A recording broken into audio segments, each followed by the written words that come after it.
Dans la Sarthe, on renouvelle souvent des lavoirs, des pigeonniers, des chapelles. Mais un aqueduc, il n'y en a qu'un. Alors sauvons-le, sauvons-le. 5 ans que cet appel au mécénat est lancé. Les travaux viennent enfin de démarrer, mais ils ne seront que partiels, le budget étant loin d'être bouclé. On a envoyé 132 lettres sur le secteur de Sablé, Brulon, etc.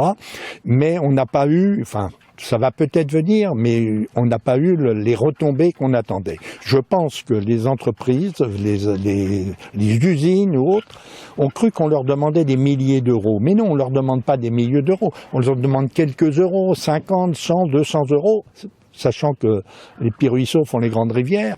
Claude est à l'origine de l'opération. Il a eu un coup de cœur pour l'aqueduc, une ruine découverte au hasard d'une randonnée. Conscient avec la propriétaire des lieux de l'importance de ce monument unique, il a été construit entre 1750 et 1780 par Jean-Baptiste de Bastard, parti faire du commerce en Chine. Il avait vu en Chine la façon dont les Chinois irriguaient leurs terres à partir du nœud Noria. Et donc, il a décidé de refaire la même chose. Nous sommes entourés par la Vègre, donc il a fait construire une tour qui est là. Il y avait une roue à godets qui prenait l'eau, qui s'en allait, les godets se déversaient dans le haut de l'aqueduc et allaient dans les bassins. Et de ces bassins partaient des drains en pierre plate qui allaient irriguer toutes les terres, même à la ferme qui est à 300 mètres d'ici, apporter l'eau aux cochons. Si bien qu'au XVIIIe siècle, les cochons avaient l'eau courante et pas dans le château.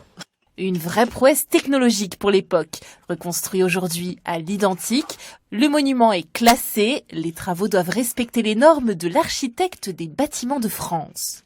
On essaye de refaire exactement la même chose que ce qui avait été fait la première fois au niveau des matériaux et puis aussi de la façon de travailler. C'est-à-dire qu'on a, avant de démonter toutes les anses de panier, toutes les voûtes, on les a prises en photo et vérifié les appareillages pour vraiment faire la même chose. Ne rien inventer, quoi.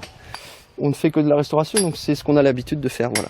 La seule chose qui change, c'est que c'est un aqueduc et on n'en fait pas souvent, c'est même le premier et certainement le seul. Cette première tranche de travaux devra s'achever en décembre. L'aqueduc sera librement accessible au public via un sentier de randonnée.